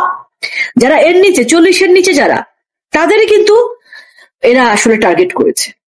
এবং এই পরিস্থিতি থেকে দেশটাকে উদ্ধার করবার জন্য সেই ছাত্র যারা আপনারা ঝাঁপিয়ে পড়েছিলেন দেশ রক্ষার জন্য, এখন দেশ আসল রক্ষা করেন, এখন হচ্ছে দেশ রক্ষার সময়। তখন ভুল করেছিলেন, এখন আর ভুল করার সুযোগ নেই। এখন সবাইকে একটা প্ল্যাটফর্মে দাঁড়াতে হবে। আওয়ামী লীগ করতে হবে না, কারো রাজনীতি করতে হবে না। এটার কথা আমি যখন যেটা বলতে নিয়ে স্কিপ হয়ে গেল, সেটা হচ্ছে আজকে সম্ভবত দেখলাম যে জয় বাংলা গানের সাথে টিকটক করতে গেছিল। টিকটক করার ফলে একটা বাচ্চা ছেলেকে, 18 নিচে বয়স, ডেফিনেটলি বাচ্চাই বলবো, তাকে অ্যারেস্ট করছে। আপনি বলেন এই অবস্থায় দেশের মানুষ কিভাবে কথা বলবে? না, কথা যখন একজনকে অ্যারেস্ট করবে, দুজনকে অ্যারেস্ট করবে, একসঙ্গে যখন লাখো মানুষ দাঁড়িয়ে যাবে, একসঙ্গে যখন সবাই দাঁড়িয়ে যাবে, এটাই হচ্ছে ব্যাপার। সংগঠিত হতে হবে। সেই সংগঠিত আপনি কিভাবে হবেন, এটা আমি এখানেই বলি, একটু গেরিলা কায়দায় হতে হবে। না, গেরিলা কায়দায় অস্ত্রবাজি আমি করতে বলবো না কাউকে। আমি বলবো আপনারা আপনাদের এই মেসেজটা ছড়িয়ে দেন, মানুষকে জানান, প্রতিটা মানুষ ডোর টু ডোর জানান, আড্ডার মধ্যে জানান, দোকানে জানান, খেতে বসে জানান, গোসল করতে যেয়ে জানান, মানে পুকুরে সাঁতার কাটতে যেয়ে জানান, আপনি যখন কৃষি কাজ করেন তখন আপনি জানান আপনার এই ঘটনাগুলো বাংলাদেশে কি ঘটছে। এই যে নিউ মর্নিং, সেটা চিটাগাং রাইট টার্মিনাল, হয়তো আমার জেলা গোপালগঞ্জের মানুষ সেটার আজটা এখন অনুভব করতে পারছে না, আমি আমার জেলা জাস্ট নাম বলছি, অন্যান্য জেলার মানুষ অনুভব করতে পারছে না। এটাকে তো শুধুমাত্র বন্দর, একটা যে বন্দরটা লাভজনক বন্দর, আমি তাকে কেন দিয়ে দিব? তার মানে কি এখানে আসলে আমি এক্সেস দিচ্ছি। কাদেরকে এক্সেস দিচ্ছি? আমি কোনো পরাশক্তিকে আমি এক্সেস দিচ্ছি। এর ফলে কি হবে? বাংলাদেশটাকে আজীবনের জন্য আমি হাতছাড়া করে ফেলবো। আপনি কি সবার সাথে যুদ্ধ করতে পারবেন? আপনি সবার সাথে যুদ্ধ করতে পারবেন না। হয়তো পারবেন, তাতে কি আরো অনেক বেশি মানুষ হতাহত হবে না? তো তার আগে আমরা কেন ঐক্যবদ্ধ হচ্ছি না? আমি প্রকাশ্যে মিছিল করতে হবে না আপনার এই মুহূর্তে। আপনাকে গোপনে সংগঠিত হয়ে যান, আপনার চেইনটা তৈরি হোক এবং ক্রাইসিসে যে নেতৃত্ব দেয় সেই হয় নেতা। আপনার কোনো নেতার প্রয়োজন নাই, তো কারো নির্দেশনা দেবার প্রয়োজন নাই। না, ওই যে বাম্পার ফলন বললেন না বাক স্বাধীনতার, এখন কেউ ধরেন কারোর সাথে কারো পার্সোনাল কোনো ইস্যুতে হয়তো ঝগড়াঝাটি ছিল, তাকেও মানুষজন এই যে বলতেছে আওয়ামী লীগের দোসর, ফ্যাসিস্টের দোসর। আওয়ামী লীগ তো এখন নিষিদ্ধ দল, আপনার তো জানাই আছে। নিষিদ্ধ দল বলে কারো উপর দায় চাপায় দিয়ে পুলিশ দিয়ে হ্যারাস করায় দিচ্ছে। এখন মানুষ যে আপনি বলে আওয়ামী লীগ হইতে হবে না, ডেফিনেটলি আওয়ামী লীগ হইতে হবে না, বাট একটা ব্যানার তো লাগে। আপনি যে বারবার বলতেছেন একটা প্ল্যাটফর্ম, সেই প্ল্যাটফর্ম যে আওয়ামী লীগের আছে, হ্যাঁ, তো সেই আওয়ামী লীগ যে আমাদের এই যে কর্মসূচি যে দিচ্ছে, কর্মসূচিতে মানুষজনের অংশগ্রহণ, এটাকে কিভাবে আমরা মানুষজনকে ইনভলভ করব? এরা তো মনে করেন কথাই বলতে দিচ্ছে না, একটা টিকটকের জন্য অ্যারেস্ট করে নিয়ে যাচ্ছে, এটা ভাবা যায়? আমি প্রথমে প্রকাশ্যে কথা বলতে চাই না। আমি যেভাবে বলছি যে এটা একদম সামাজিক ভাবে, পারিবারিক ভাবে, এর চেয়ে বেশি তো আসলে বলা যাবে না এখানে। আমরা অনানুষ্ঠানিক ভাবে, এবং আমাদের যারা ছাত্ররা, তাদের কাছে লিফলেট পৌঁছে দিতে হবে, তাদেরকে জানাতে হবে দেশে আসলে কি ঘটছে। অনেক বড় বড় ইস্যু, বা সবাই রাজনৈতিক সচেতন না, সবাই হয়তো জানেন না, তাদেরকে জানাতে হবে। এটার জন্য আমার মিছিলের প্রয়োজন নেই, আমার রাস্তায় মিছিল করতে হবে কেন? আমি এবং যারা আওয়ামী লীগের সাথে সম্পৃক্ত ছিলেন না বা যাদের চেহারা চেনে না, আওয়ামী লীগের কিন্তু কর্মীও আছে, সমর্থক আছে 4-5 কোটি হবে। তাদের একটু অগ্রণী ভূমিকা পালন করতে হবে, একদম দেশের স্বার্থে ভাই, একদম দেশের স্বার্থে। হ্যাঁ, আওয়ামী লীগের অনেকেই কিন্তু, অনেকের প্রতি আমি নিজেই তো অসন্তুষ্ট ছিলাম, আজকে আমি তাদের সাথে কথা বললাম, কারণ মানে আমি বেশি খুলে বলবো না যে অনেক সিনিয়র নেতৃবৃন্দের গ্রুপিং ছিল, এই গ্রুপকে দাবিয়ে রেখেছে, হয়তো কিছু দুর্নীতিও হয়েছে। আমি বলবো না যে, অস্বীকার করবো না যে হয়নি, আবার আমি বলবো না যে হয়েছে, আমি হয়তো বলবো। আপু, যেখানে গ্রোথ হয় সেখানে 2% থেকে 5% একটা দুর্নীতি হয়, এটা ইন্টারন্যাশনালি মানে কি বলবো, আন্তর্জাতিকভাবে স্বীকৃত। এটা দুর্নীতি, যেখানে গ্রোথ হবে সেখানে দুর্নীতিও হবে, এটা পাশাপাশি চলবে। আমি বলি যে আওয়ামী লীগের এই যে 5-6 কোটি মানুষ, তারা সবাই দুর্নীতি করেনি, হাতে গোনা 2-4 জন, অপরাধ সবাই করেনি, হাতে গোনা 2-4 জন। আপনি যদি বলেন মাস্তানিও সবাই করেনি, হাতে গোনা 2-4 জন, রাইট? এবং আপনি দেখেন আমার ওখানে দেখেছি যে অনেকে আওয়ামী লীগ থেকে আবার কেউ চলে গেছে। কারা গিয়েছে? তারা একসময় বিএনপি ছিল, তারা একসময় জামাত ছিল। এরা হচ্ছে always government party, present government party, PGP. এই পিজিপিরাও কিন্তু অনেক ডিস্টার্ব করে। হ্যাঁ, পিজিপি আমাদের দলে ঢুকে অনেক ধরনের এই ধরনের অপকর্মগুলো করেছে। এখন সেই দায় আমি নিব যে আমি তাদেরকে এক্সেস দিয়েছি কেন। হ্যাঁ, সেই দায় থেকে ভাই মাপ চাচ্ছি, মাপ চেয়ে যা ভুল হয়েছে, যা অপরাধ হয়েছে ক্ষমা করার মাধ্যমে, কারণ ভুল হয়েছে, অবশ্যই কাজ করলে ভুল হয়, আমাদের ভুল হয়েছে, যে কাজ করে তারই ভুল হয়, যে কাজ করে না তার কোনো ভুল হয় না, ভুল হয়েছে। কিন্তু তারপর আপনাকে স্বীকার করতে হবে, মাননীয় প্রধানমন্ত্রী জননেত্রী শেখ হাসিনার হাত ধরেই বাংলাদেশটা মন্দা থেকে আজকে মধ্যম শ্রেণীর একদম অর্থনৈতিক দিক দিয়ে যদি দেখেন সেই পর্যায়ে কিন্তু চলে যাচ্ছিল। একটা অর্থনৈতিক বলেন, সামাজিক বলেন, রাজনৈতিক বলেন, একটা গ্রোথ কিন্তু হয়েছে, একটা ডেভেলপমেন্ট কিন্তু হয়েছে। এবং বাংলাদেশটাকে নিয়ে আপনি নিশ্চিত ছিল, এটা পাস্ট টেন্স হয়েছিল। আপনার দেশটা, আপনি নিশ্চিত ছিলেন যে আপনার দেশটা হাতছাড়া হচ্ছে না, আপনার দেশটা বিদেশিরা নিয়ে যাচ্ছে না, আপনার দেশটায় এই পপি বীজ বপন করা হচ্ছে না। খুব ইম্পর্টেন্ট থিং, পপি বীজ একটা ছোট্ট পপি না, পপি বীজ শুধু পপি বীজ নয়, এই বীজটা কিন্তু বপন হয়নি গত 17 বছরে। গত 17 বছরে ধান বপন হয়েছে, গম বপন হয়েছে, শাকসবজি বপন হয়েছে, কৃষিক্ষেত্রে বাম্পার ফলন হয়েছে, বাম্পার।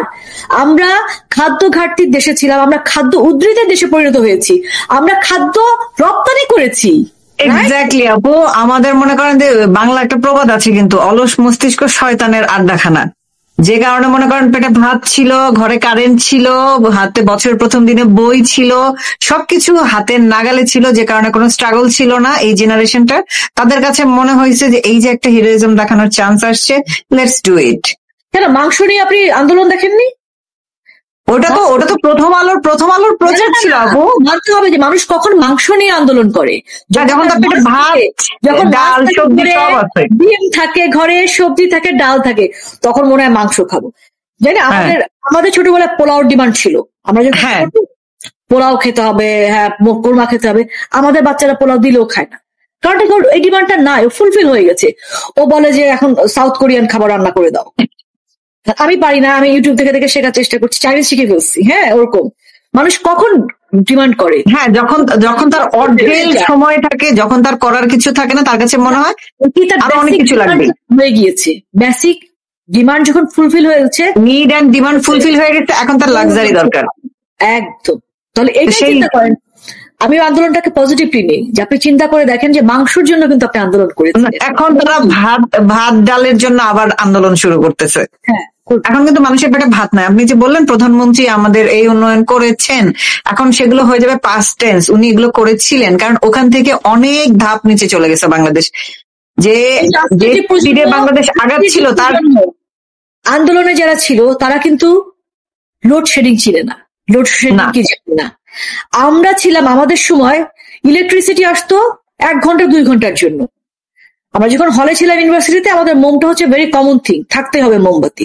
তারপর আমরা একটা চার্জার লাইট কিনলাম, তাও চার্জ দিয়ে কোলানো যায় না, কারণ কারেন্টই থাকে না, আপনি চার্জ দিবেন কখন? এমন কারো হাতে নাই যার ঘরে 2-4টা হাত পাখা না ছিল। আমাদের হলে হলে প্রত্যেকের একটা হাত পাখা ছিল, রাইট? এবং ঘুমের ঘরে অভ্যাস ছিল, আমরা ঘুমাতাম আর কেউ হাত নড়তো। This is a real fact. আপনি তো হলে ছিলেন, আপনি পাবলিক থেকে পড়ছেন, আমি তো প্রাইভেটে পড়ছি। আমাদের ক্লাসরুম গুলো কিন্তু কাঁচ ঘেরা, সেগুলো কিন্তু জানালা নাই, একদম বদ্ধ। কারেন্ট চলে যাওয়া মাত্র এসি অফ, ওখানে কোনো ফ্যান নাই। আপনি বোঝেন যে 20 মিনিট পরে ওই রকম সাফোকেটেড একটা রুমে আমরা কিভাবে ক্লাস করছি। এবং আপনি প্রাইভেট ইউনিভার্সিটির এই যে পড়েছেন, প্রাইভেট ইউনিভার্সিটি প্রতিষ্ঠিত হয়েছে কবে? আওয়ামী লীগ সরকারের সময় শুরু হয়েছে, রাইট? আমাদের সময় শুরু হয়েছে, আপনি দেখেন ওই সময় থেকে শুরু হলো। বাকি সবাই ইউনিভার্সিটিতে পড়তে পারছে। সেশন জট ছিল ঢাকা ইউনিভার্সিটিতেই, আমি আমার ইউনিভার্সিটির কথা বলছি। একজনের 7 থেকে 8 বছর লাগতো আন্ডারগ্রেড শেষ করতে। হ্যাঁ, আমরা ছোটবেলায় এটা দেখছি। আমরা যখন ছোট প্রাইমারিতে পড়ি, গল্প শুনতাম যে অমুক আপু, অমুক বাসার আপু পাশ করে মানে এত বছর ধরে ভার্সিটিতেই পড়তেছে, ওনার পড়া শেষ হচ্ছে না। সেই সেশন জট আওয়ামী লীগ সরকার এসে ক্লিয়ার করে দিল যে একটা মানুষ এই কারণে অনার্স কমপ্লিট করে বিটিএস এ বসতে পারে আপু। এই কারণে আমাদের যারা বন্ধু, আমাদের যারা ব্যাচে, আমরা যারা একই সাথে এইচএসসি পাস করেছি, তারা এবং তাদের সিনিয়র যারা, তারা অনেকে দেখবেন ভারতে পড়াশোনা করেছে, প্রচুর একটা বিশাল গোষ্ঠী। হ্যাঁ, কারণ শুধুমাত্র সেশন জটের আমাদের পর থেকে দেখবেন ভারতে স্টুডেন্ট সংখ্যা খুবই কম গেছে। কারণটা কি? ওই সেশন জটটা তো আর ছিল না। সো আমাদের ক্লিয়ার হয়ে গেছে যে ওরা জানতেছে যে 3.5 বছরে অনার্স কমপ্লিট হয়ে যাবে, সেই চাকরিতে ঢুকতে পারবো। যে কারণে দেখেন, এই যে আপনি বললেন যে যখন মানুষের পেটে ভাত ডাল মাছ থাকে, সে মাংসের আন্দোলন করে। দেখেন যখন সেশন জট ক্লিয়ার হয়ে গেছে, তারা কোটার নামের মানে কোটা সংস্কার চাই নামক অ্যালার্জিটা মানুষের মনে ঢুকাই দিয়ে মানুষকে মাঠে নামায় দিছে, এবং নিজেরাই মানুষ মার্ডার করে সেই দায় প্রধানমন্ত্রী শেখ হাসিনার উপর এবং আওয়ামী লীগ দলের উপর চাপাই দিছে। এটা একটা অদ্ভুত বিষয়। এবং এই কোটার প্রসঙ্গে আবার আসি, আপনি যদি মনক্ষুণ্ণ থাকেন যে না এত % কোটা দিচ্ছে, যেহেতু মুক্তিযুদ্ধের স্পিরিটটা যদি আপনার ভিতরে না থাকে, ওই ইমোশনটা যদি আপনার ভিতরে কাজ না করে, আচ্ছা আপনি অসন্তুষ্ট হয়েছেন, মানছি যে হয়তো আপনি ভাবছেন যে ওর কোটার কারণে আমি বঞ্চিত হচ্ছি, আমি হয়তো একটা চাকরি পাওয়া থেকে বঞ্চিত হব। আজকে 24-এ এই ষড়যন্ত্রকারী যারা, তাদেরকে যে কোটা দেয়া হচ্ছে, এবং কোটা মানে কি, কত ধরনের কোটা, তাহলে এই বিষয়ে আপনার মন্তব্যটা কি? আপনি বুঝতে পারছেন যে আপনাদের কি পরিমাণ বোকা বানানো হচ্ছে, এবং আপনাদেরকে লাশের উপর দাঁড়িয়ে, আপনাদেরকে লাশ বানিয়ে আজকে কারা বেনিফিটেড হচ্ছে? আপনি মুগ্ধর ভাই স্নিগ্ধ নাকি স্নিগ্ধর ভাই মুগ্ধ, আমি জানি না কার ভাই, মানে একজন আর কি বেঁচে আছে বললি হয় আপা, সবগুলাই এক। আপনি দেখেন যে তার ভাইয়ের মৃত্যুর সবচেয়ে বড় বেনিফিশিয়ারি কে, এবং সে এমপি ইলেকশন পর্যন্ত এখন করে ফেলছে। আপনি দেখেন চিন্তা করে। এবং বাকি যাদের দেখছেন, এই যে আজকে সার্জিস টার্জিস যারা আজকে বেনিফিটেড কারা, এই সমন্বয়কারীরা, কই তারা তো কেউ মারা যায়নি। তারা মারা যায়নি কেন? তারা কেন আওয়ামী লীগ তো তাকে টার্গেট করবে? তারা আপনাকে লাশ বানিয়ে আজকে শত শত হাজার কোটি টাকার মালিক হয়েছে তারা। এবং আপনারা দেশে থাকবেন, তারা কেউ দেশে থাকবে না। পূর্ব তিমুর বলেন আর অন্য জায়গায় বলেন, তাদের কিন্তু প্লট রেডি, তারা কোথায় চলে যাবে? সেখানে টাকা অলরেডি পাচার করা হয়েছে, তারা কিন্তু গ্রুপ ধরে চলে যাবে। আপনি যে বোকা হয়েছেন, আপনি আমার ছোট ছাত্র ভাইটি, আপনি দেশে থেকে যাবেন এবং দেশটাকে কঙ্কালসার করে ফেলছে। এই দেশে আপনি কি করবেন? তারাই নাকি বিকল্প। আমরা তো দেখলাম আমি কে তুমি কে, বিকল্প বিকল্প বলে তারা গত বছর চিৎকার করছে। এই বছর তাদের চিৎকারের আওয়াজ তো শুনতে পাচ্ছি না। তারা আত্মানও কাঁপে না আপা। ছাত্র আমি বলি, ভাষা পরিবর্তিত হয়, এটা আমি মানি।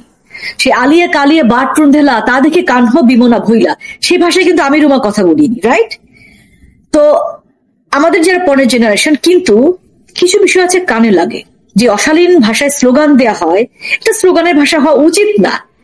আপনি বলতে পারেন যে ভাষা বদলে যাচ্ছে, হ্যাঁ ভাষা অবশ্যই বদলে যাচ্ছে, কিন্তু আমাদের বাঙালির যে কালচার, আমাদের যে সংস্কৃতি, সেই সংস্কৃতিটাকে যদি আপনি লালন না করতে পারেন, আপনার যদি ব্যাকবোনটা শক্ত না হয়, তাহলে বিদেশিরা বরাবরই আপনাকে কিন্তু এভাবে শোষণ করবে।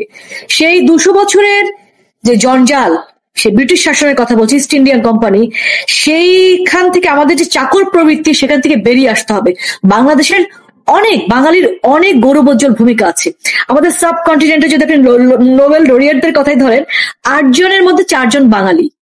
তার মানে কি আমাদের মেধা, আমাদের যোগ্যতা, আমাদের নিজস্ব সংস্কৃতি, আমাদের নিজস্ব ভাষা, আমাদের 4 জনের মধ্যে থেকে একজনকে বাদ দেওয়া যায় না। আমাদের ভাষা, আমাদের খাদ্য, আমরা কিন্তু মানে প্রাউডলি এগুলো আমাদের পোর্ট্রে করার সময় এসেছে। আমরা আমাদের পরবর্তী প্রজন্ম যারা, আপনাদের কাছে আমরা তাকিয়ে আছি। আপনি কেন নোংরা ভাষাটাকে আমদানি করছেন? আমার সংস্কৃতি হচ্ছে, আমরা বড়দেরকে আমরা কাউকে নাম ধরে ডাকি না। ধরেন রাস্তা দেখা হলো, একজনের নাম ধরেন মিস্টার কুতুব, আমি কিন্তু বলবো আঙ্কেল বড় হইলে, রাইট? চাচা, মামা, খালা, আমি অথচ আমি চিনি না। কিছু একটা অ্যাড্রেস করবো, নিজের পক্ষে কিছুই যদি না পারি ভাই বলি বা আপা বলি। এটা হচ্ছে আমার সংস্কৃতি। I am very much proud of it. মানে আমার এত ভালো লাগে। তারা তো এটা নিয়ে প্রাউড না আপা। এই যে আপনি 24 সালে, ফারহানা বুঝতে হবে, আমার 2 ছেলে, আমার ছোট ছেলে তো এখানে মিডল স্কুল শেষ করে হাই স্কুলে, বড় ছেলে হাই স্কুল শেষ করে এখন ইউনিভার্সিটিতে। তো দুটো বাচ্চাই ওদের যে মূল্যায়ন করা হাই স্কুলে, একটা হচ্ছে তাদের আচরণ, দুটোই একদম 100-100। কারণটা কি? কারণ ওরা তো বাংলাদেশ থেকে পড়ে এসছে, সো ওরা তো টিচারের সামনে এরকম করে থাকে, হ্যাঁ, ওই নম্র ভদ্র, ওরা তো পা তুলে বসতে পারেই না, ওর ভেতর থেকে আসবেই না। বা টিচার কিছু বললে তাকে নাম ধরে ডাকে, যদিও এখানকার কালচার অনুযায়ী মিস্টার অমক। তো ওই কারণেই মানে এরা মুগ্ধ হয়ে যায় যে, এবং এই যে ধরেন জাপানিজরা, তাদের যে আচরণ, তারা কি বদলে গেছে নাকি? খুব ভালো নম্র ভদ্র। তারা তো জাপানিরা তো তাদের নিজেদের কালচার যেভাবে পারে ওভাবেই প্রমোট করে, কিন্তু আমাদের এখানে দেখেন হিজবুতি বলেন, জামাতি বলেন, ওরা কিন্তু কখনো বাঙালি কালচার নিয়ে প্রাউড না। সে তো বাঙালি কালচারের না, সে তো বাঙালি কালচারটাকে ওন করে না, সে তো ধারণ করে না। তারা 25 সালের পহেলা বৈশাখের আগ পর্যন্ত তারা এই যে পহেলা বৈশাখের যে আনন্দ শোভাযাত্রা, মঙ্গল শোভাযাত্রা, র্যালিটা বের হতো, এটা নিয়ে খুবই প্রোটেস্ট করতো। 25 সালে দেখলাম আমরা তারা ব্যাপক উৎসাহ উদ্দীপনার সাথে সেটা সেলিব্রেট করতেছে। অথচ 1 বছর আগ পর্যন্ত আমরা দেখলাম এটা প্রতি পহেলা বৈশাখের আগে এটা নিয়ে একটা কনসার্ন প্রধানমন্ত্রী শেখ হাসিনার, যে আমরা মঙ্গল শোভাযাত্রা করবই, তারা দিবে না। এবং এটা কারণটাকে জানেন আরো কেন? আপনি যদি মোনামির কথা ধরেন, মোনামি শিবির না, জামাত না, মোনামি পোশাক, মোনামি কি হিজাব পড়ছে, মোনামি কি ফুল হাতার ব্লাউজ পড়ছে, বা সে কি এখন কাভার করছে? মোনামি তো কাভার করছে না, তো মোনামি কি জামাত নয়? জামাত হচ্ছে এখন তাদের উদ্দেশ্য সফল করবার জন্য এই আমার আপনার লেবাস ধরে আমাদের মাঝখানে আসবে। কেন? জামাত শিবিরের বর্তমান যে নাইবে আমির ডক্টর শফিক, উনি কি জাসদ ছাত্রলীগের ছিলেন না? সিলেট মেডিকেল কলেজে জাসদ ছাত্রলীগের একজন 1 বছর পরেই কি করে ছাত্র শিবিরের সভাপতি হয়ে যায়? তার মানে কি উনি গুপ্ত হয়েছিলেন। মোনামি আমাদের ভিতরে গুপ্ত হয়ে থাকা আপা। কাজে ওই যে কথায় আপনি যে পয়লা বৈশাখের কথা বলবেন, আমি আবার বলছি, আমাদের যারা দর্শক আছেন পহেলা বৈশাখ পালন করবে, পহেলা ফাগুনও পালন করে ফেলতে পারে, কপালে লাল টিপও দিয়ে ফেলতে পারে, কিন্তু তার জন্য আপনার ভুল বোঝার কোনো আর সুযোগ নাই।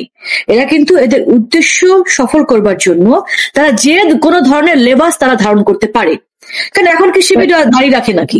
না, এখন কোনো শিবিরই দাঁড়িয়ে রাখে না, তারা সুন্দর প্যান্ট শার্ট টাই কোট পরে ঘুরে বেড়ায় খুবই স্মার্টলি, আপনার সাথে হাত ধরে নাচবে। হ্যাঁ, কোনো সমস্যা নাই। উনি এটাকে এভাবে নিচ্ছে যে আমি আমার বড় সাকসেস বা আমার উদ্দেশ্য সাধন করার জন্য আমি একটা স্যাক্রিফাইস করছি, এটাকে তারা স্যাক্রিফাইস হিসেবে ধরছে। যেমন ডাকসুর আমরা দেখলাম যে জুমা সে ইলেকশনে জেতার আগে হিজাব পরলো না, ইলেকশন জেতার পরে সে হিজাব পরে চলে আসলো এবং ফুল কাভার। আর একজনকে আমরা দেখলাম ডাকসুর সদস্য রাফিয়া, তার যে মুখের ভাষা, ও আমার এলাকার আপা, আমার জেলা ময়মনসিংহ এর মেয়ে, মুখের ভাষা এবং লেবাস মানে ভীষণ ভাবে কিন্তু কনফ্লিক্ট করছে, রাইট? একটির সাথে আরেকটার কোনো পরিপূরক। তো এটাই হচ্ছে আসলে আদতে তারা। এবং তার যে উগ্রমূর্তি ঠিক আছে, যদি তার মনে হয় তার বিরুদ্ধে অন্যায় করা হচ্ছে সে উগ্রমূর্তি ধারণ করতেই পারে, কিন্তু সে আমি ভাঙবো, আমাকে ভাঙতে দেবে না কেন? এই যে আরেকটা বিষয়, এই যে 32-এর একটা কঙ্কাল পড়ে আছে, 32 তো আসলে একটা আদর্শ, 32 আমার বুকের ভেতরে, 32 তো চাইলে আপনি ভাঙতে পারবেন না। 18 কোটি মানুষের বুকের মধ্যে আছে, আর আপনি কয়টা বুলডোজার দেশে বুকের ভেতরে সেই আদর্শ আপনি ভেঙে চলে? গতকাল একজন আমাদের না, যেটা করা হয়েছে সেটা হচ্ছে সাধারণ লোকজন তো ফুঁসে উঠেছে, তাদের তো আর ভাল লাগছে না, সে তো এখন রাস্তায় আন্দোলন করতে পারবে না, সবাইকে ধরে নিয়ে যাবে, তো বাড়ির পাশে আছে গ্রামীণ ফোন বা গ্রামীণ ব্যাংক, তো পারলে তো সে ওটাকে ধ্বংস করে দিতে পারে, আসা যাওয়ার পথে টুক করে দিল মেরে। সেটা থেকে রক্ষার জন্য, শুধুমাত্র গ্রামীণকে রক্ষার জন্য এই 32 রক্ষার নাটক করেছে ইউনূসের সেনাবাহিনী, ইউনূসের পুলিশ বাহিনী। তবে হ্যাঁ, পুলিশ বাহিনী আপনার ভেতরের কথা আমি জানি, আপনার রক্তক্ষরণ আমি ফিল করি, আপনার সহকর্মীকে যেভাবে মেরে ফেলা হয়েছে, আপনি তো মানুষ, আপনার ইউনূসকে সমর্থন করার কোনো কারণ নাই, চাকরি বাঁচাতে হয়তো আপনি কাজ করছেন। সেনাবাহিনীর সবাইও দায়ী না, তাদের হৃদয়ে রক্তক্ষরণ হচ্ছে, যে পরিমাণ অসম্মান করছে এই হাসনাতরা, যে পরিমাণ গালিগালাজ করছে আমাদের সেই মানে দেশপ্রেমিক সেনাবাহিনীর বিরুদ্ধে, তাতে কি তাদের রক্তক্ষরণ হচ্ছে না? কিন্তু আপনাদের আসলে এক হয়ে যেতে হবে, এক হয়ে এই মোহাম্মদ ইউনূসের বিরুদ্ধে আমি এক প্ল্যাটফর্মে দাঁড়াতে। আপনার কথার সূত্রে যেটা বলতে চাচ্ছিলাম যে আমাদের গতকালকে এই যে 32-এর সামনে একজন আর্মি অফিসার বুঝাচ্ছিলেন অন্যদেরকে, যে আপনি যেটা বললেন যে 32 তো বুকের ভেতর, সে এটা বুঝাচ্ছিল অন্যদেরকে যে আপনি তো এই বাড়িটা ভেঙে লাভ নাই, আপনি তো এই আদর্শ ভাঙতে পারবেন না। আমার কাছে মনে হইলো যে এইটা মানে 32 সেভ করার জন্য তাদের দরদ এত উতলাই উঠতেছে কেন এতদিন পরে? এতদিন তো ভাঙছে, ওটা দাঁড়ায় দাঁড়ায় দেখছে হুট করে, তো এইটাই হচ্ছে আসল কাহিনী, তারা গ্রামীণ সেভ করতে চাচ্ছে এনি হাউ, যে কারণে এই পাবলিক সিম্প্যাথিটা গেইন করার চেষ্টা। গ্রামীণ সেভ করতে চাচ্ছে, তারপরে প্রবর্তনা সেভ করতে চাচ্ছে, শস্য প্রবর্তনা সেভ করতে চাচ্ছে, তারপর আমরা জানি যে তাদের বাড়িঘরও হয়তো সেভ করতে চাচ্ছে। হ্যাঁ, বেলার বাড়ির সামনে দেখলাম ককটেল ফুটলো। একটা প্রত্যাশা করি না আমি, খুনের বিরুদ্ধে খুন, ভাঙচুরের বিরুদ্ধে ভাঙচুর, আমি আসলে সব ধরনের সহিংসতার বিপক্ষে থাকা একজন একেবারেই অহিংস মানুষ, কিন্তু প্রচন্ড গান্ধীবাদী মানুষ একদম। আমি আমি আমি মানুষকে মানে কেউ যদি ভুল বোঝে তাকে আমি মোটিভেটেড করতে চাই, আমি তাকে বোঝাতে চাই, আমি কথা দিয়ে, আমি যুক্তি দিয়ে, ভালোবাসা দিয়ে আমি সবাইকে এই প্ল্যাটফর্মে আনতে চাই, কিন্তু সবাই তো আমার কথা শুনবে না, হচ্ছে এটাও তো সত্যি, তাই না? হ্যাঁ, এটাও সত্যি আপু। এখন একটা কথা হচ্ছে, আওয়ামী লীগের মধ্যে আমরা যারা দেখি, ছাত্রলীগকে মাঠে যেভাবে অ্যাক্টিভ দেখি, সেভাবে যুবলীগ, স্বেচ্ছাসেবক লীগ, আওয়ামী মহিলা লীগ সহ অন্যদেরকে আমরা কেন অ্যাক্টিভ দেখি না? এইটার কি কারণ? ওই যে বয়স এখন যৌবন, সবাই স্লো হয়ে যায়, যুদ্ধে যাবার তার শ্রেষ্ঠ সময়। আমি তোমার যদি দৌড়াইতে যাই, আমার তো একটু পরে আমি হাঁপায় যাবো, আমি টায়ার্ড হয়ে যাবো। হ্যাঁ, আমরা যারা একটু এক্সারসাইজ করি তারা মোটামুটি একটু দৌড়াতে পারবো, সবাই তো করে না। না, আমি এখনো দৌড়াইতে পারবো না, কারণ আমার হচ্ছে লিগামেন্ট ছেঁড়া, সো আমার কষ্ট হয়ে যাবে।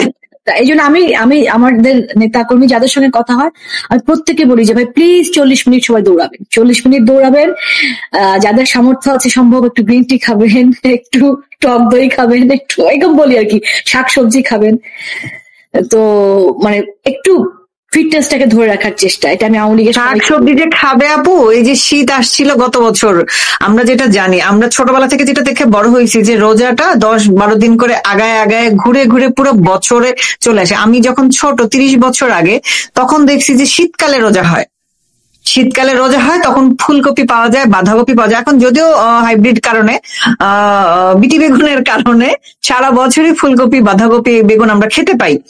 কিন্তু গত বছর সবাই খুব উচ্ছ্বসিত ছিল এই নিয়ে যে শীত, এবার রোজায় সবজির দাম অনেক কম।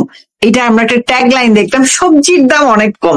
কিন্তু সেই সবজির দাম সামার আসতেই দেখা গেল যে সবজির দাম নর্মাল হয়ে গেছে। এখন তো মানুষ আর কথা বলে না, এখন আর বলে না যে ইউনুস এসেই সবজির দাম কমায় ফেলছে। আপনি যে সবজি খাইতে বলতেছেন, 100-150 টাকার নিচে কোনো সবজি দেশে নাই। যেমন হিজরি যে বছরটা, সেটা কিন্তু সৌর বছরের চেয়ে ছোট, কারণ ওটা তো চাঁদ দিয়ে গণনা করা হয়, রাইট? আমাদেরটা হয় হচ্ছে, বাকিটা হয় সূর্য দিয়ে, ওটা হয় চাঁদ দিয়ে, যার ফলে ওটা কিন্তু ডিউরেশনটা কম, যার ফলে এই যে আমরা এক সিজনে রোজা পাই, এখন আমরা এইটার কারণে হয়। তো সেই হিসাবে তো শীতে তো সবজি হবেই। শুনেন, শুধু সবজি না, আমি যে মাঠের খবর জানি, আমি যে কৃষকের কাছ থেকে খবর জানি, বা কৃষি মিনিস্ট্রি থেকেও তো আমাদের চেনা জানা লোকজন আছে, সেটা খুবই খারাপ অবস্থা। মাননীয় প্রধানমন্ত্রী তো মানে এত বেশি প্রণোদনা দিয়েছেন, কৃষি প্রণোদনা, প্লাস সচেতন করেছেন, এবং অফিসাররা যে কি করতো, কৃষককে ধরে ধরে